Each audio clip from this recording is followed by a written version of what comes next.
was, hey Francis, can you please teach me how to memorize all of the notes on the fretboard? The first thing I said, all right, well, let's start with the most basic one. And do you know your string names? Make sure you got that down. Okay, so that's step number one.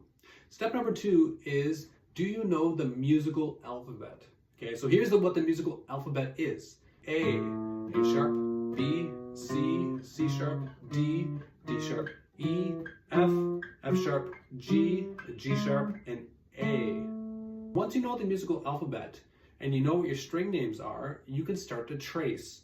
So for example, if I want to find out what is this note here on the 4th fret, A string, well, I know that the A is an A note when it's open, and I can just trace A sharp, B, C, it's a C sharp is the note.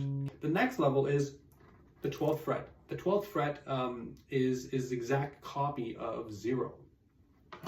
So if this is a low E, it's called E because it gives us an E note. It's also going to give us an E note on 12. And that's the same for all the strings. You're going to have A, D, G, B, and E. Okay, so make sure you got that. On the guitar, we also know that E and E. That's a super simple one.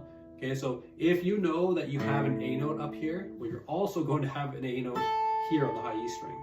So the low E and the high E, they mirror each other. Okay, so the next level of this would be knowing octave patterns. So here's an octave pattern. If I press down on the 3rd fret low E string, I skip over a string, so not the one below it, but the next one, and I go over by 2, I end up on the D string 5. That gives me the exact same note, but an octave higher.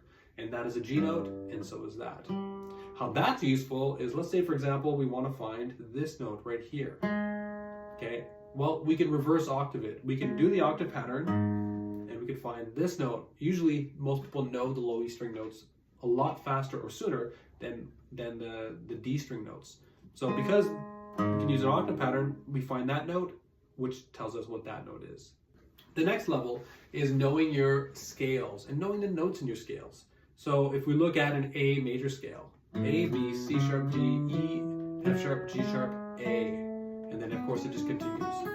If you know your scale pattern and you know the notes in them, so a good way to do this would be to, whenever you learn a scale pattern, make sure you can say the notes out loud, okay, as you're playing. Another way is arpeggios. So if you memorize your arpeggios and their notes, then you'll be able to find a lot of notes on the fretboard.